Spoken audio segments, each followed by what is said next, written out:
মুখ্যমন্ত্রীর নাম করে কুরুচিকর ভাষায় আক্রমণ বিজেপি নেতা রুদ্রনীল ঘোষের। বৃহস্পতিবার আরামবাগ লোকসভা কেন্দ্রে বিজেপি প্রার্থী অরূপ দিগারের সমর্থনে নির্বাচনী সভা থেকে মুখ্যমন্ত্রী মমতা বন্দ্যোপাধ্যায়ের নাম করে আক্রমণ শানালেন বিজেপি নেতা রুদ্রনীল ঘোষ। তিনি ঠিক কি বলেছেন শুনে নেব। আমি পশ্চিমবঙ্গের সম্মানীয় মুখ্যমন্ত্রী মমতা বন্দ্যোপাধ্যায়ের উদ্দেশ্যে বলছি, মমতা বন্দ্যোপাধ্যায়, আপনি পশ্চিমবঙ্গের মা বোনেদের চেনেন না। মমতা বন্দ্যোপাধ্যায়, আপনি পশ্চিমবঙ্গের হিন্দু মাকেও চেনেন না, মুসলিম মাকেও চেনেন না, কারণ আপনি কোনোদিন সংসার তো করলেন না, আপনি তো মাটা হলেন না। তাই মারা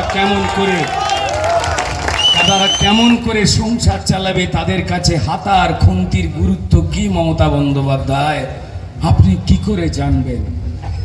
আমি আপনাকে অসম্মান করছি না মমতা বন্দ্যোপাধ্যায়। আমি বিয়ে থা করিনি, আমি বাবা হইনি, তাই আমি বাবা হওয়ার যন্ত্রণা নিয়ে কাউকে জ্ঞান দিই না মমতা বন্দ্যোপাধ্যায়।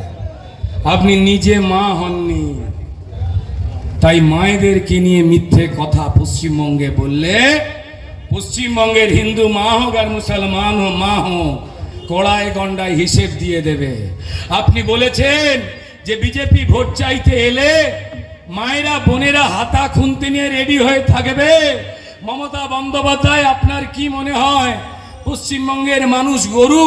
তারা কিছু বোঝে না? হ্যাঁ, হতে পারে। সারাদিন আপনারা গরু পাচার করতে করতে পশ্চিমবঙ্গের মানুষকে গরু গরু গরু গরু গরু গরু গরু ওইটাই দেখেন।